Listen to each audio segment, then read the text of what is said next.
Hello. Hi! Diba ang sarap katapos ng kanta, nakatayo lang. Kumbaga, gising yung malay natin. Kasi nakikiayon tayo sa tono. Pangalawa, yung lyrics.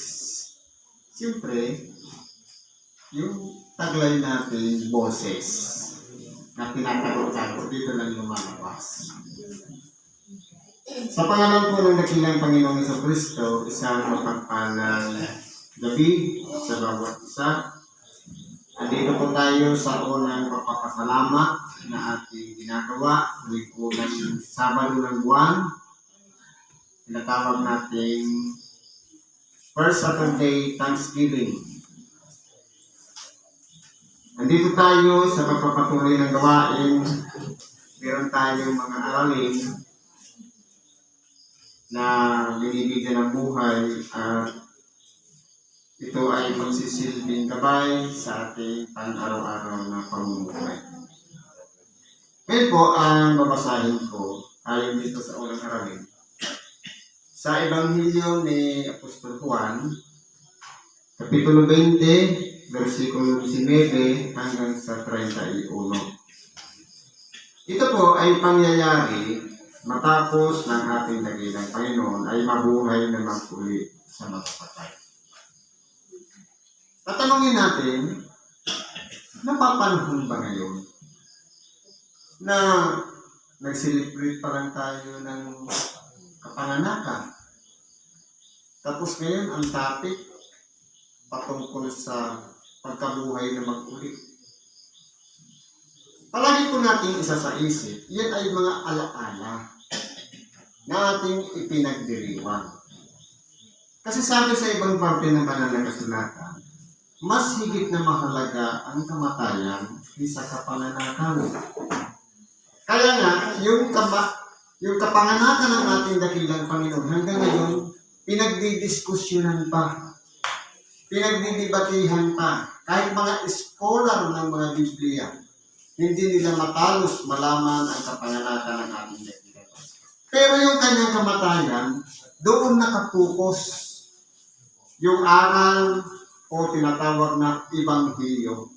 Dahil ito po yung pinakamahalaga na walang iba, katuparan ng hula ng mga propeta na kinakailangan ang ating dakilang Panginoon na isinugo ng Ama ay mamatay at ang kanyang dugo ay maging bayad sala sa lahat ng ating mga kasalanan. Kaya kung mapapansin natin, hindi sapat yung kilalang natin si Kristo. Hindi sapat yung sumusunod lang tayo sa aral niya. Ang importante po dyan, kasama ba tayo kalakip ng ating pananampalataya doon sa binuwisan niya, doon sa dugong dumaloy sa kanya, na ibinuhos niya, kasama ba tayo sa pinatawad niya? Kaya po, kung mapapansin natin, importante po na talakayin yung kamatayan ng ating dakilang Panginoon. Dahil yan po ay katuparan ng lahat ng hula sa mga propeta, mga awit, at maging sa kahalagan ng Ebanghelyong ating pinag-aaralan sa bawat gawain. Sabi dito, nang kinahapunan niya ng araw na yaon, na unang araw ng Sanlinggo. Ibig sabihin, matapos ng ating dakilang Panginoon, mabuhay na mag-uli sa mga patay. Unang araw ng Sanlinggo.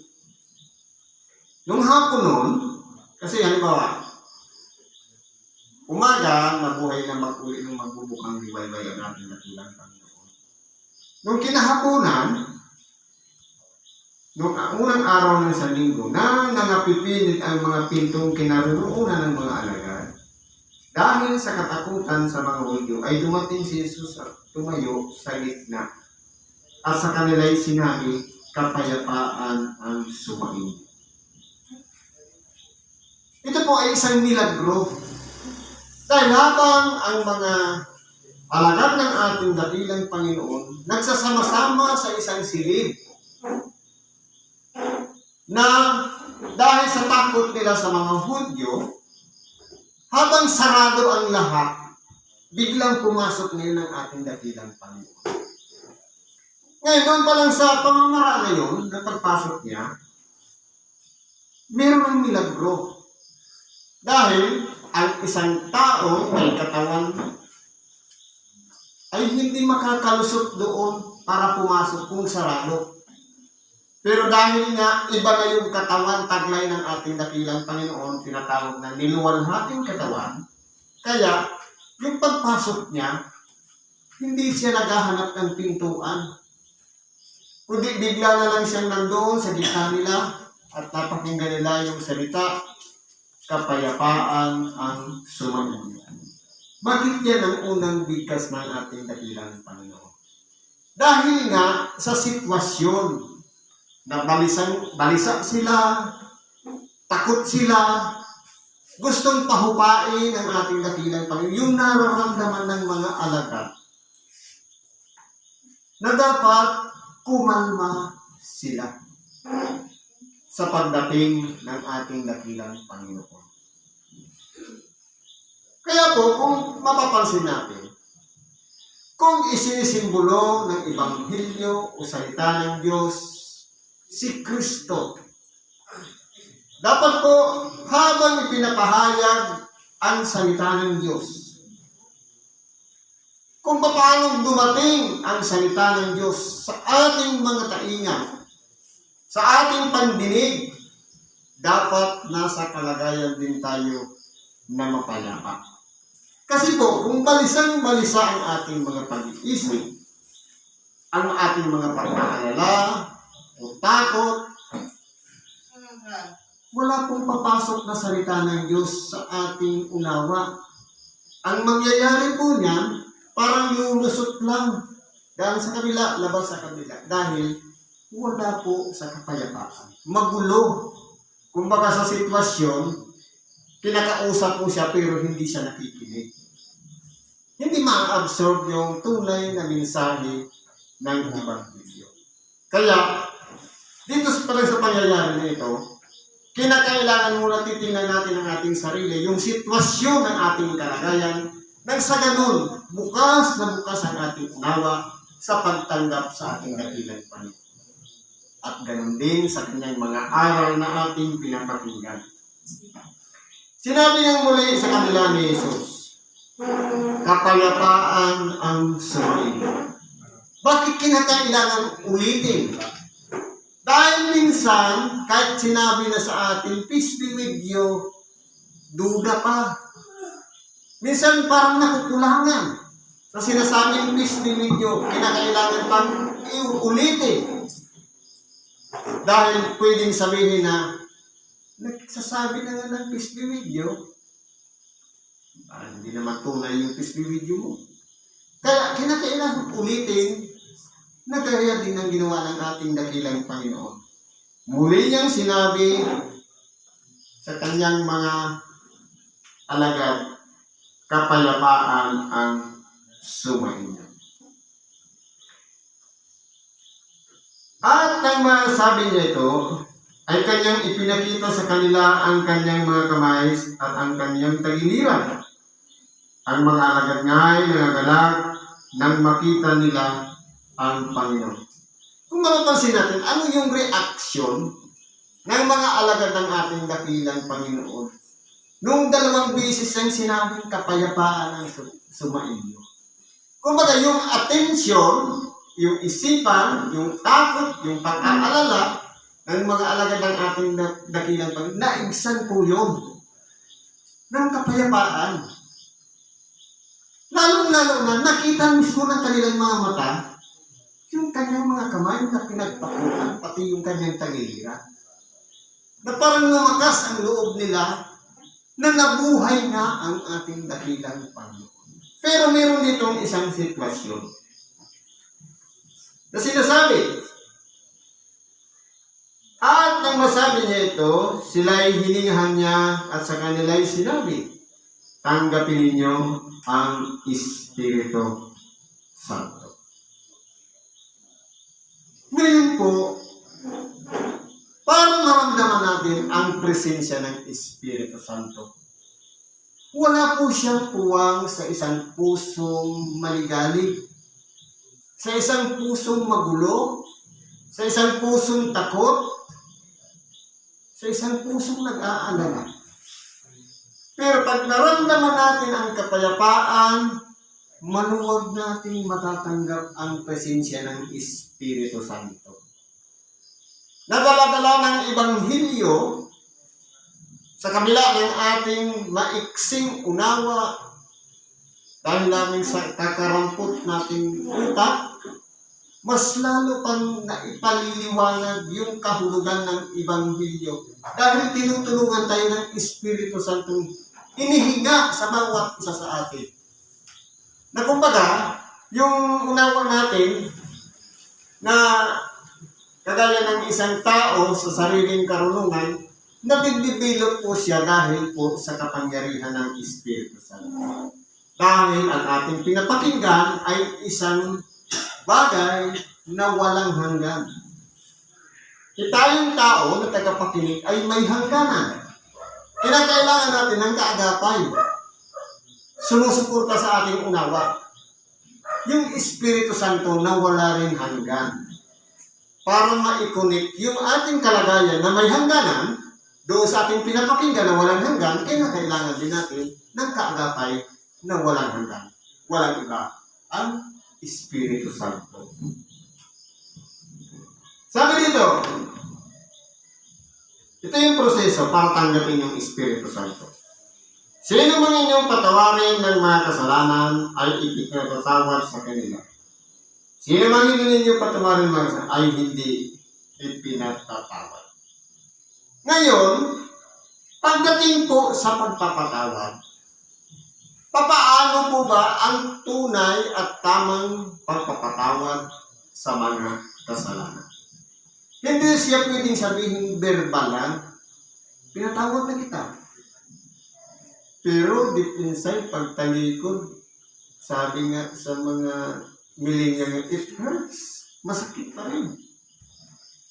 Parang ramdam mo ba na, napatawad ko na nga ba o hindi pa? Kasi po, ang tunay na kahulugan, pag niresearch natin yung pagpapatawad sa mga Bible dictionary, isa lang ang ibig sabihin, paglimot, erase. Sa makatuwid, ang tunay na nakapagpapatawad, binubura na ang pagkakasalang ginawa ng kanyang kapwa. Pero kung halimbawa, napagkukwentuhan, binabalikan, tapos may sakit pa rin, may kirot sa puso, hindi pa po yan nakapagpatawad. Kasi po, nandun pa siya sa panahon na nasasaktan siya.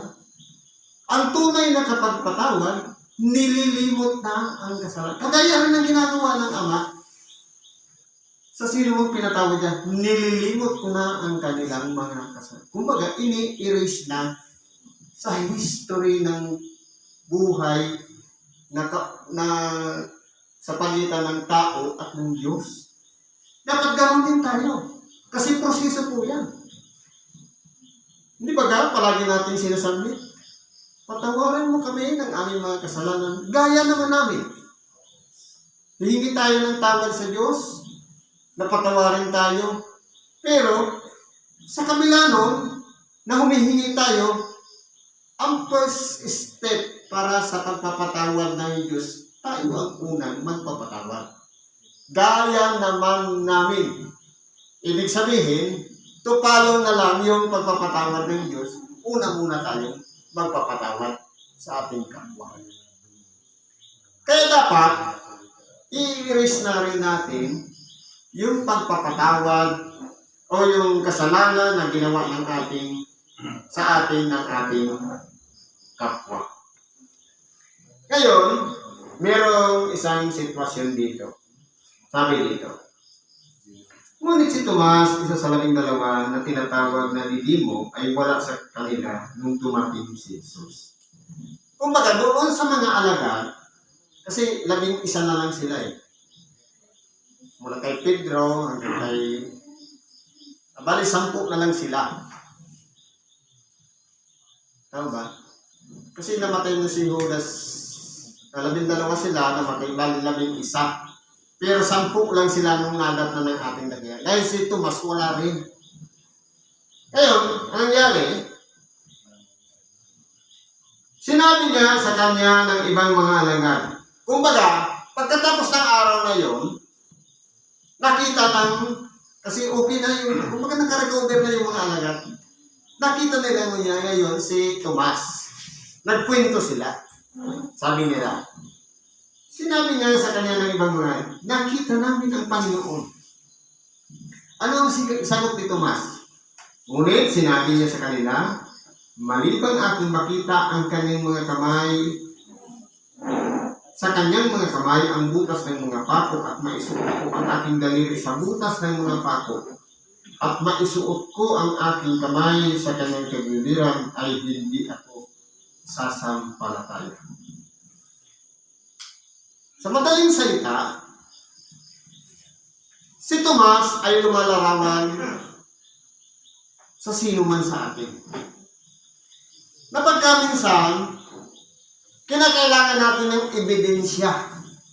Kinakailangan natin ng proof o patunay na dapat makita muna mismo ng ating mata at mahawakan sa tayo maniniwala. Kaya po, yung pananampalataya, hindi po pwedeng sabihin taglay ng isang tao kung naghahanap siya palagi ng ebidensya o patunay na dapat niya munang hawakan at makita sa katat siya maniniwala. Kasi po, ang tunay na pananampalataya, yung pagtitiwala, kasi ang meaning ng sampalataya o pananampalataya, nandiyan niya sa banner natin. Ito. Yan kasi faith. Ang pananampalataya ay paniniwala at pagtitiwala sa mga bagay na hindi nakikita. Si Tomas, gusto niya patunay, proof, para maniwala. Ngayon, ano nangyari? At pagkaraan ng 8 araw, ay muling nasa loob ng bahay ang kanyang mga alagad. Kasama na nila si Tomas. Ibig sabihin, 11 na ulit sila. Dumating si Jesus na nangapipilit ang mga pinto at tumayo sa gitna at sinabi, kapayapaan ang supainyo. Ibig sabihin, yung unang gabi ng pagkabuhay na mag-ulit sa patay ng ating dakilang Panginoon, 10 sila, wala si Tomas. Pero sarado yung pinto pagdating ng ating dakilang Panginoon. After 8 days, ganun ulit ang nangyari, pero 11 na sila. At ganun ulit ang nangyari, pumasok muli habang nangapipilit ang pinto. Iisa lang naman ang sinabi ng ating dakilang Panginoon, kapayapaan ang sumainyo. Ngayon, yung 10 alagad, kumbaga, yung kanilang emosyon, yung kanilang pagkatao, kumbaga, nabago na. Pero si Tomas, hindi pa, kasi kinakailangan niya muna maghanap ng patunay. Kaya, ang sinabi ng ating dakilang Panginoon, kapayapaan ang sumainyo. Para kasama si Tomas doon na kumalma, na maghari din ang kapayapaan sa kanya. Nang magkagayoy, sinabi niya kay Tomas, idayitin mo rito ang iyong daliri at tingnan mo ang aking mga kamay. At idaitin mo rito ang iyong kamay at isuot mo sa aking tagiliran at huwag kang di mapanampalatayahin kundi mapanampalatayahin. Kumbaga, inaan mo ng ating dakilang Panginoon si Tomas. Halika, Tomas. Tingnan mo ang sugat sa aking mga kamay. Idaiti mo. Haplusin mo. Kapain mo. Ilusot mo yung kamay mo sa butas. Pati dito sa aking tagiliran. Kasi po siya ang ating dakilang Panginoon, nung bumuhos ang kanyang dugo, nung dinalaw siya ng mga kawal, nung makita na yung dalawang tulisan, kabilaan, pinag-uumog yung mga hita, o mga pinagbabali. Meron kasi silang tagampas. Pero pagdating sa ating dakilang Panginoon, nung makita niya na patay na, ang ginawa ng isang kawal, kumuha na lang ng sibat, inulos siya dito sa bahagi ng kaliwa, lusot sa kanyang puso. Kaya umagos ngayon yung dugo. Na, meron pa nga doon na isang kawal na, siyempre ang kawal, lagi yan sa labanan, na bulag, na natalsikan siya ng dugo, bumalik. Ganyan po makapangyarihan ang dugo ng ating dakilang Panginoon. Kaya, yung gusto ni Tomas, makita yung pinagpakuan. Dahil alam niyo, ipinako ang ating dakilang Panginoon.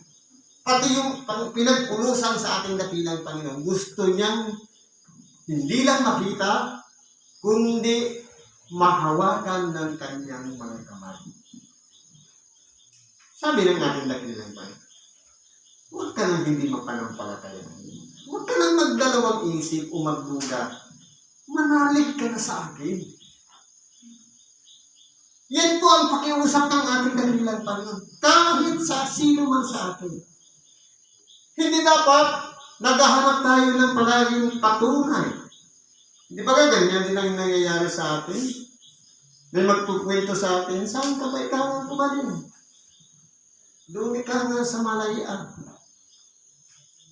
Kinakailangan muna ng patunay na gumaling ang isang tao bago maniwala nang sa ganun, susunod na rin at magpapagamot na rin sa Malayaan. Di ba kinakailangan pa rin ng proof? Yan po ang pagkatao natin. Dahil nasanay tayo sa tinatawag na to see is to believe. Yan po ang pinapatawag. Marami. Halimbawa, sa mga nag-aaral ng abogasya, kinakailangan ng ebidensya. Proof. Kahit sa doktor. To see and prove is to believe. Pag pinintuhan mo ang doktor ng ganito, hindi yan maniniwala. Ay, hindi naman talaga sila naniniwala. Dahil sila ay nabubuhay sa siyensya. Pero yung mga maka-spiritual, kwento pa lang, pinaniniwalaan na. Ang problema, dalawang klase yung kwento. May totoo, may hindi. Minsan, paninira, minsan, hindi naman maganda yung kwento, pero pinaniniwalaan. Paano kung fake news?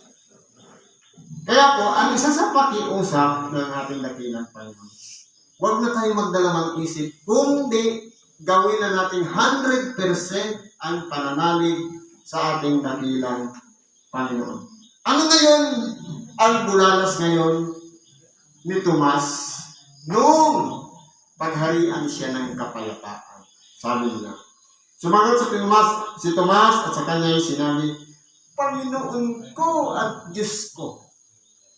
Nakakilala niya ngayon ang ating dakilang Panginoon na kanyang Panginoon. At yumukod siya, sinabi niya, Diyos ko. Tanong, tumutol ba ang ating dakilang Panginoon nung tinawag siyang Panginoon ko at Diyos ko? Hindi po, kasi siya nasaan yung Diyos din. Kaya nung nabubuhay pa siya bilang tao, ang kalagayan niya ay isang tao. Nakakaramdam din yung hapdi ng init, ng sakit, nadarama niya rin yung paghihirap, yung sakripisyo. Pero nung siya ay mabuhay na mag-uli sa mga patay, lumagay na siya sa kalagayang ng niluwalhating katawan. Katulad na rin ng kanyang ama. Kasi nakakapasok na siya sa saradong silid. Imposible po ang isang may katawan pumasok sa isang silid na nakapilid lahat. Kaya po, kumbaga kakaiba na ang katawan na taglay ng ating dakilang Panginoon. Ngayon anong sinasabi dito ng ating dakilang Panginoon? Sinabi sa kanya ni Tomas, ay ni Jesus, Sapagkat ako'y nakita mo ay sumampalataya ka. Mapapalad yung hindi na nakakita, gayon may nagsisisampalataya. Si Tomas, nung makita niya, sumampalataya siya. Pero masigit na mapalad, yung tao na hindi nakita ang butas sa kamay at sa tagiliran, pero sumampalataya sa ating dakilang Panginoon. Kasama po tayo doon.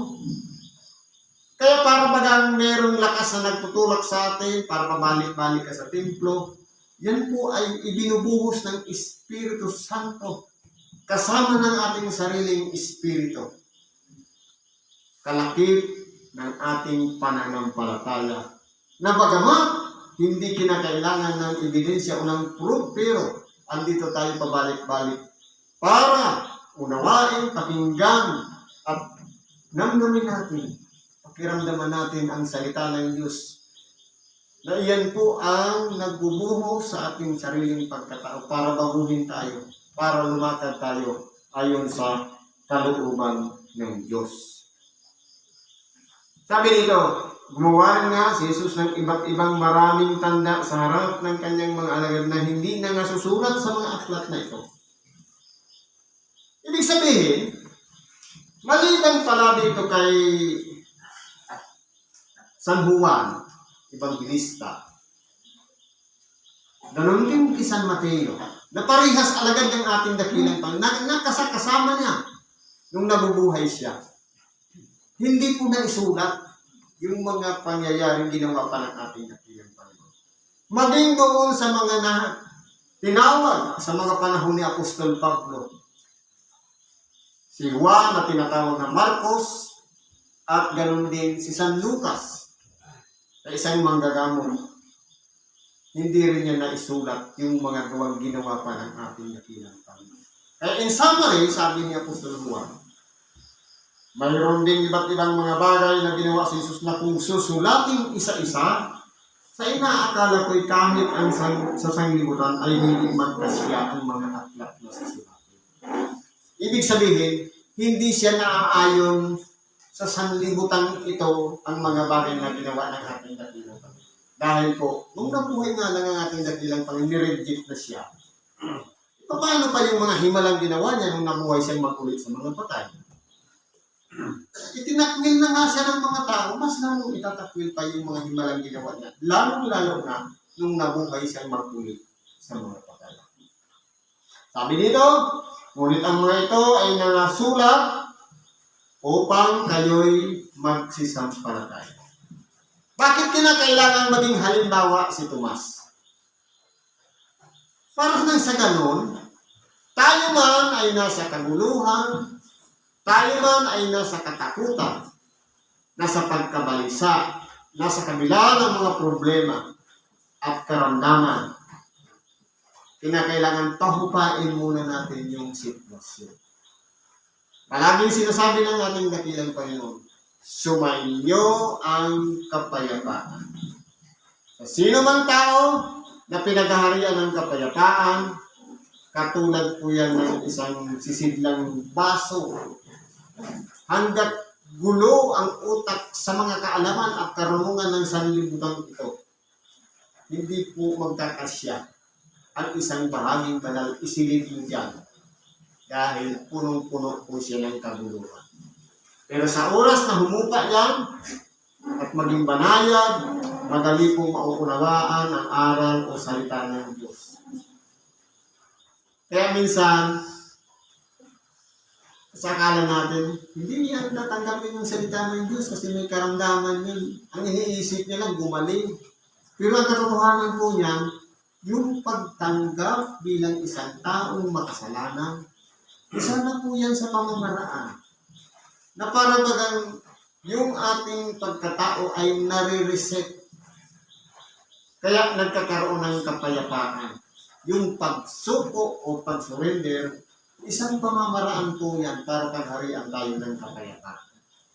Kaya ang salita ng Diyos, yun po ang humahanap ng mga pagkakasala sa kaloob-looban ng ating puso. Pero ang tunay na pagsisisi at pagbabago ng isang tao, hindi sa pamamagitan ng panghuhugas ng tubig, kahit ilang beses mo yan ilubog sa tubig. Iluglog mo yan ng lahat ng aaniban ng sikta. Walang bisa yan kung hindi nagbabago. Ang tunay na pagbabago, nakikita sa tubig na umaagos sa ating mga mata. Dahil iyan po ay mula sa ikainuturan ng ating mga puso. Diyan makikita ang tunay na pagsisisi at pagbabago ng isang tao. Kaya sabi dito, ngunit ang ito ay nangasulat upang kayo'y magsisampalataya na si Jesus ay ang Kristo. Sinulat ito para yung mga alagad ng ating dakilang Panginoon sumampalataya na si Jesus ay ang Kristo. Na si Jesus ay ang Mesiyas na nakatakdang maging manunubos at tagapagligtas ng sangkatauhan. At sa inyong pagsampalataya ay magkaroon kayo ng buhay sa kanyang pangarap. Kaya po tayo mga umaasam ng buhay na walang hanggan. Simple lang po ang susi, sampalatayanan natin si Kristo. Na siya ang Mesiyas, siya ang tagapagligtas, siya ang Kristo. Nabanggit ko yan kanina. Pag sinasabing Kristo, Misaya, Jesus ang Mesiyas. Doon sa sinaunang Bible, Yeshua ang Masaya, si Kristo Jesus.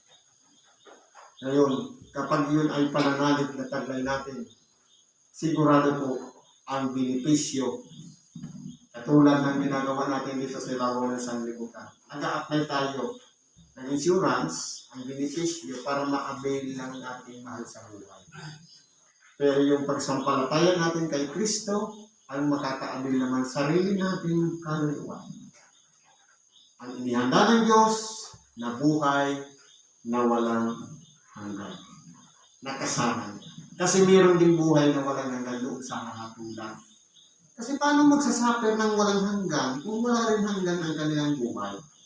Kaya po, piliin natin yung buhay na walang hanggan sa piling ng ating dakilang Panginoon. Yan po ang targetin natin. Kaya tayo'y nagsasakripisyo at nagtitiis ng puyat, pagod, sakripisyo, alang-alang sa pag-ibig ng Diyos sa bawat isa sa atin. Kaya huwag natin sayangin yung pagkakataon na pinagkakaroon ng Diyos sa bawat isa sa atin. Salamat sa Diyos at isang mapagpalang gabi sa bawat isa.